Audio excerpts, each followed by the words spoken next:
Hello everybody and welcome back to the Phoenix Wright Ace Attorney Trials and Tribulations walkthrough. It is time to return to court, I feel.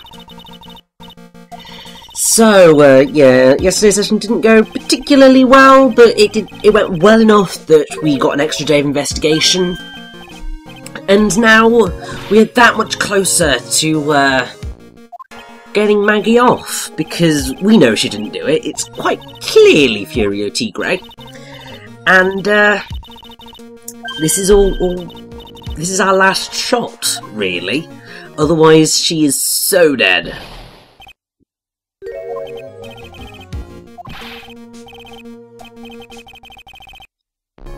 But it's quite cute that Gumshoe still cares deeply about her, even though, you know, she she majorly brushed him off, because she thought that he kind of made things worse. Which, I mean, I totally understand, because him doing his thing did kind of get her in a bit of hot water, but he cares, and he's doing all he can, so that is what we need to focus on right now. And, oh! What's in the bottle?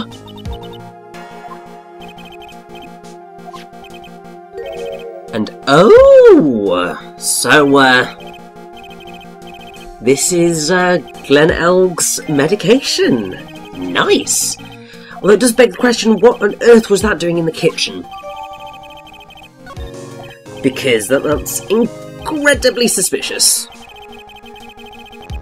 You know what, I think we'll cope without having the prints for the time being, but I suspect that we will definitely be needing them at some point in the near future, so that would be helpful, but yeah. We're gonna get that blighter and it's all going to be fine. All these, that I bloody hope it's going to be.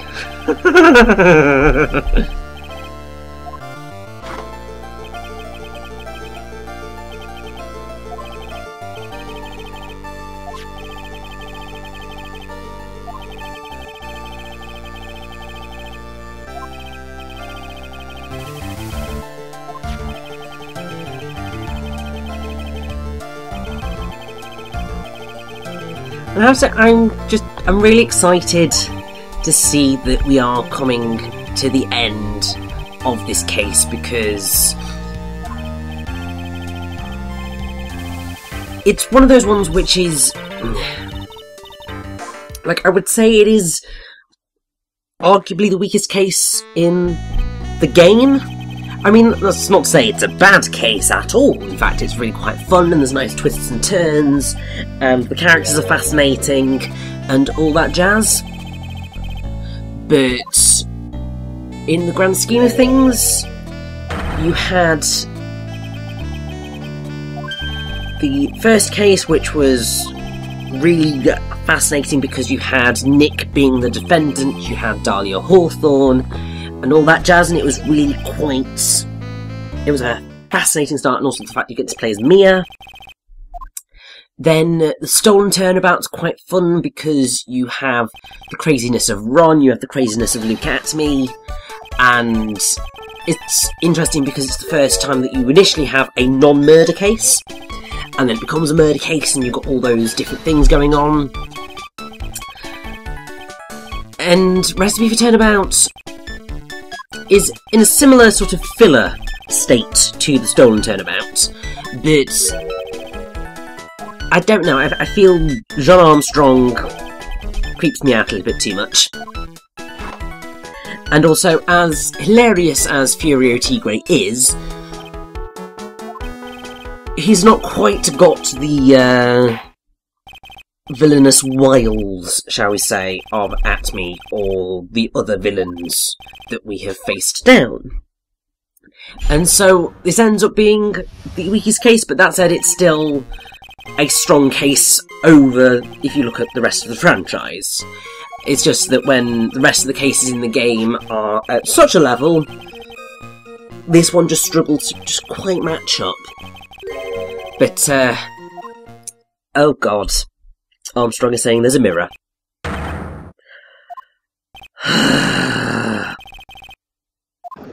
Now, we know that to be pretty much incredibly false. I mean, why on earth would you put a massive mirror in the middle of your restaurant? Because, one, that would create well, it wouldn't create a fire hazard, but it would... Well, no, it would create a fire hazard because it would make escaping a bit more difficult because there was not enough space, really, in that restaurant for a massive mirror going straight down the middle. So, you're kind of halving the... Well, not halving, majorly, but you're cutting off the amount of room you have to get out. And that's just not good. But, yes, we should be quite easily able to tear this down, because it just does not make sense. Because Mr. Kudo's testimony was, even though obviously we've kind of proved that he was completely fibbing, well, not necessarily fibbing, but he was a little bit out of his mind. Everything was on the left side, but if he saw it in a mirror, then it means they're actually on his right, but that doesn't make sense, because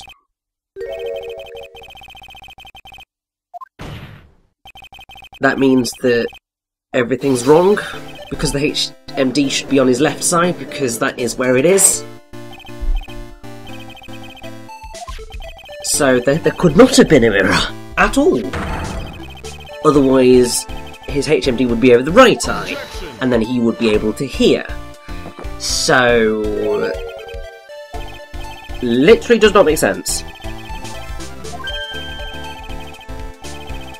You see, this is why when you go to court, you shouldn't lie about things.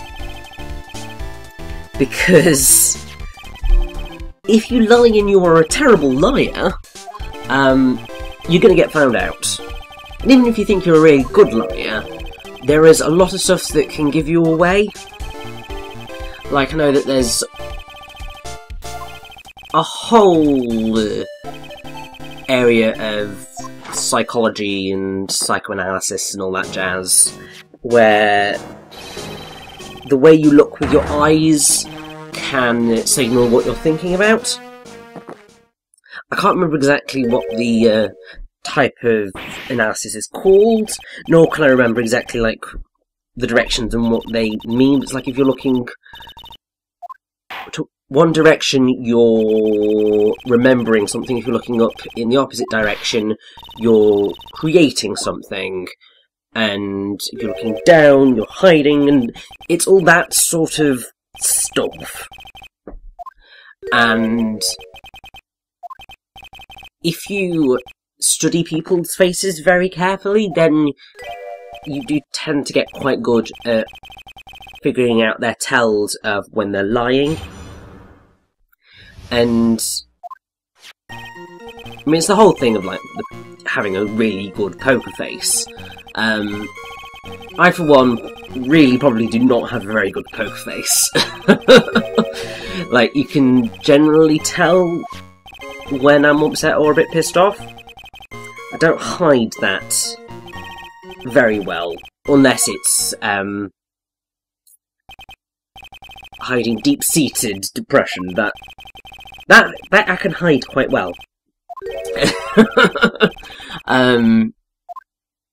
But when something actively upsets me in the moment, yeah, you can see it in my face, and you can see it in my body language. So I'm a pretty rubbish liar, to be fair. It's why I don't actually really lie at all. It's not like I remember anyway. And it's literally just because I can't really do it, because I'm rubbish at it.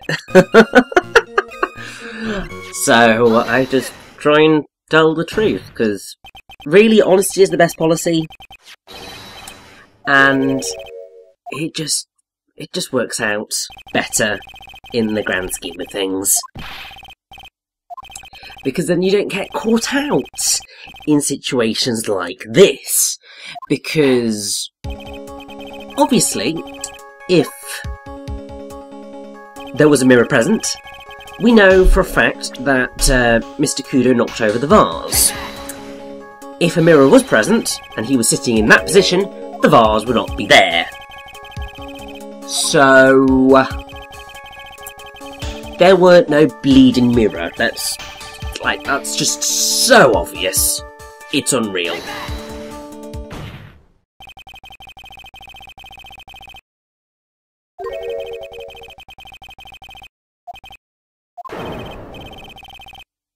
So yeah,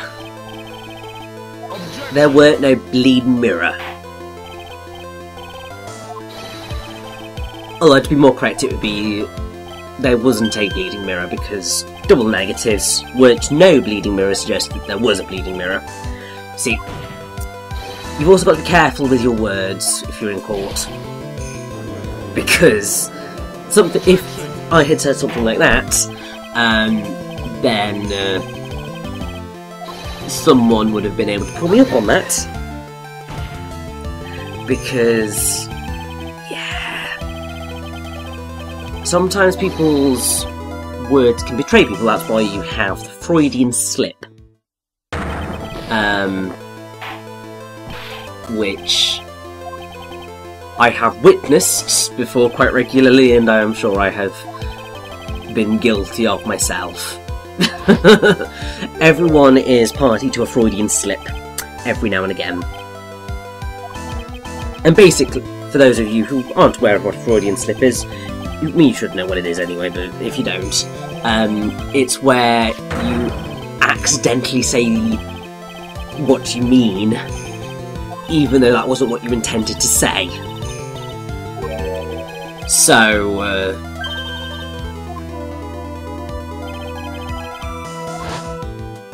yeah, it's where the truth comes out without you actually meaning it to come out of your mouth. And then you instantly regret what you said, because they generally happen in situations where a Freudian slip is really, really bad. But yes, the reason that Victor Kudo's testimony was just riddled with contradictions is the victim was a fake. There are no other things that would explain this at all.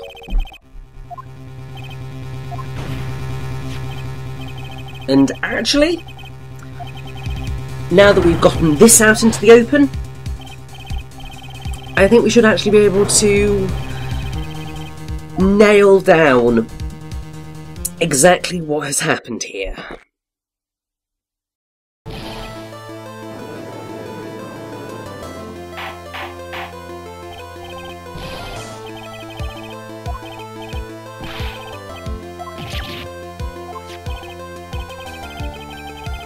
So, yeah, you know how we kind of said that Mr. Kudo's testimony was, like, a load of rubbish? Actually, it was quite accurate, to be fair. Because if there was a setup, and the incident happened twice, then that would make sense. Because, I mean, you'd have to be pretty out of your mind to get all of the details wrong in a murder situation. Objection. And actually, this would also explain why there was all the evidence pointed to Maggie. Because if it was a setup, then there wouldn't be any holes, essentially, to pick through. But yes, Armstrong, what you did is about to come out into the light.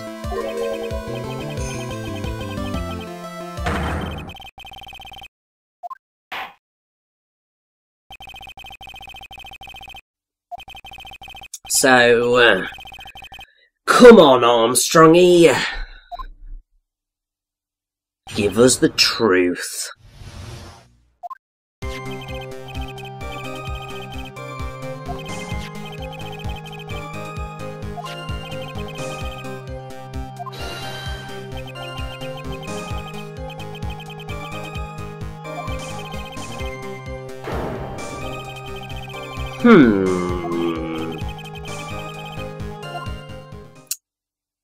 I think we might have got him. Might have to do a little bit of pressing. But we should be able to get him for this. But I do like that the judge says that you've just committed perjury, which he could go to jail for. And ultimately probably will. But I'd be surprised, like I am actively surprised how few witnesses in the Ace Attorney franchise have been sent down for perjury, because pretty much every single witness that's ever taken to the stand has lied under oath. Some of them intentionally, some of them unintentionally, but pretty much all of them have lied, because all of them have had testimony that we've been able to rip holes in. Which is just like, seriously? You've all, like, you're all potentially getting yourself jail time, because perjury is a pretty horrendous thing. Well, not necessarily a horrendously awful thing, but it can be seriously bad.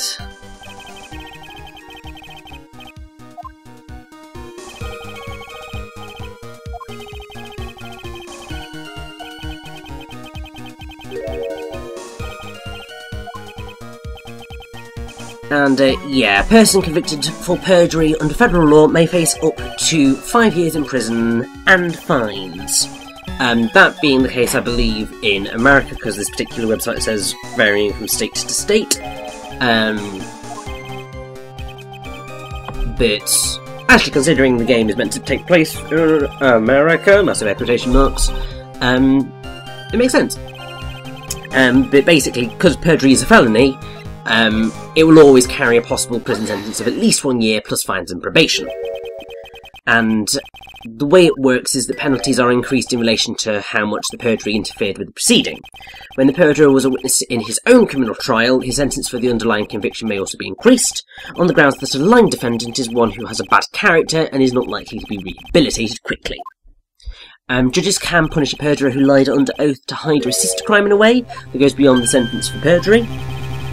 And that defendant may also be charged as an accessory to the crime he was attempting to hide or assist, if that charge will carry a greater sentence. And a perjurer may even be charged as an accessory to a crime of which he is convicted if he lied to conceal that crime.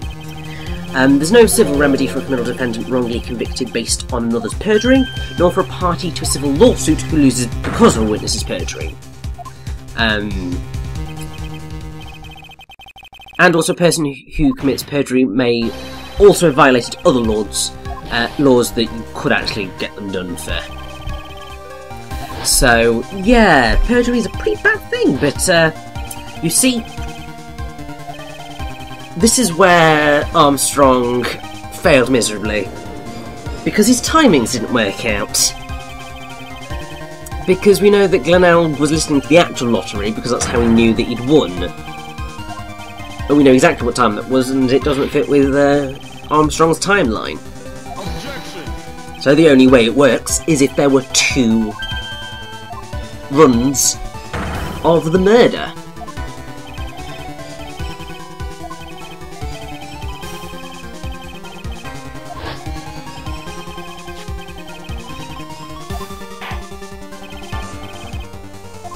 Well, that's quite simple. Yeah, he was already dead. Objection. And there's only really one place to hide a dead body in that restaurant.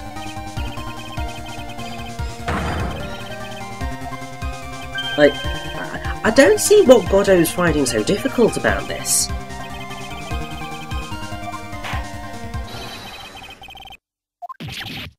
Quite clearly, he hid him in the kitchen. Which means I really am ugh, God, about eating stuff that's come out of that kitchen because it's had a bloody dead body in it. Ugh. Like, I would not like to have paid the cleaner's bill on that one. Whew! Then again, I suppose if they killed him by poisoning, he might not have... Well, he wouldn't have bled, necessarily, so he might have choked up on himself, like, but... There are probably ways that you could have contained... Well, he wouldn't have necessarily done doing anything at that point. He was dead. So he wouldn't have bled, wouldn't necessarily vomited. And he wouldn't have been out long enough for juices to start coming out, shall we say. So... I suppose it's not the worst place, but it's still pretty disgusting. You don't want to eat any food out of a kitchen that's had a dead body in it, because that'd just be pretty disgusting, really. Well, yes, we can back it up. All thanks to Gumshoe. Because his medication was there. Finally. The little bottle comes in handy.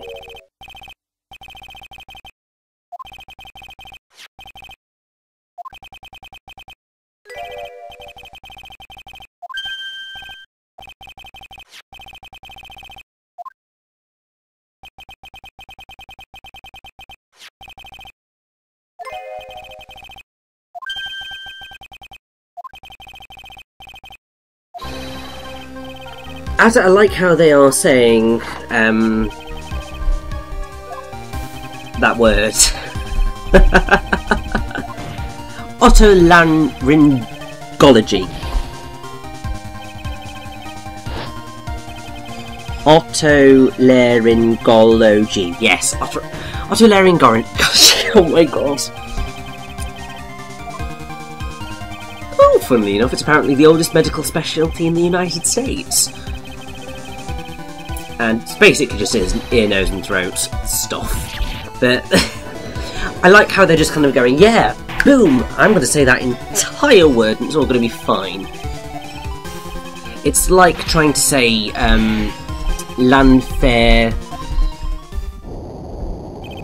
Quintilio Gogogok. Yeah. Lanfair Pilgrim de Gogechi Quin Quintilio Gogogok. Completely butchered that. But you get... It sounds close enough. Yeah, it's just like whooping that out in the middle of a court case. Yeah, I would not be able to do that. Because I just look at the word and just go, yeah, I like saying long words. That's maybe a little bit too long for me to be saying constantly.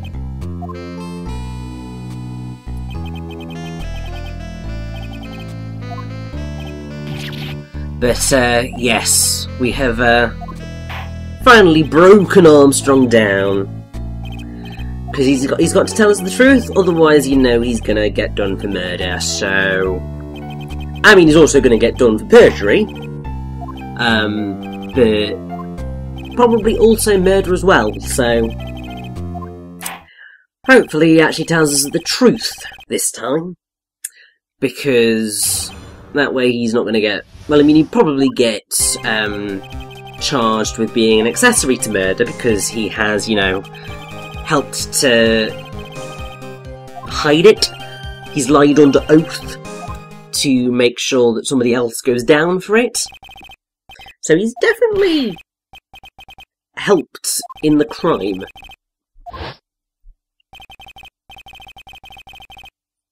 So yes, come on. Tell us what we already know, that there was indeed someone else at that table. And there we have it. Maggie was telling the truth all along, as we knew she was. So yeah, what we really need to do now is just get him to say the name. We might just have to go out and say it anyway. But, hopefully, this is just going to be the end of it. Come on, a man forced you to do it.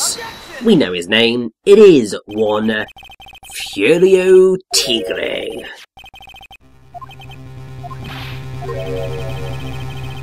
Yeah, you did. In this courtroom, pretending to be Nick. Aww. But yes, now that we've gotten to this point, we should be able to hopefully... Well, I mean, by this point, really, we should have proved more than enough that Maggie didn't do it, but that's not how this courtroom works, annoyingly. Because, ultimately,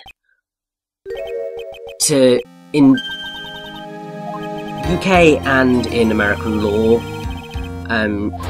you have to prove beyond reasonable doubt that the person committed the crime that they've been convicted of. And to be fair, we've pretty much proved beyond reasonable doubt that there is a very strong possibility that Maggie did not do it. Because as it stands, Armstrong here hid the body. Now, why would he do that? And if Glenn Elder died about maybe an hour before Victor Kudo saw him die, then that would mean that Maggie was unconscious for that time period as well, which means that she couldn't have done it. Because she wasn't the one putting the poison in the coffee. So, basically, we've proven that Maggie is innocent of what she's being attempted to be charged for. But it's not that easy in Ace Attorney Land courtrooms. So, yes, get a bit of a recess, and then it's time to take on the tiger. Oh boy, this is going to be an interesting one.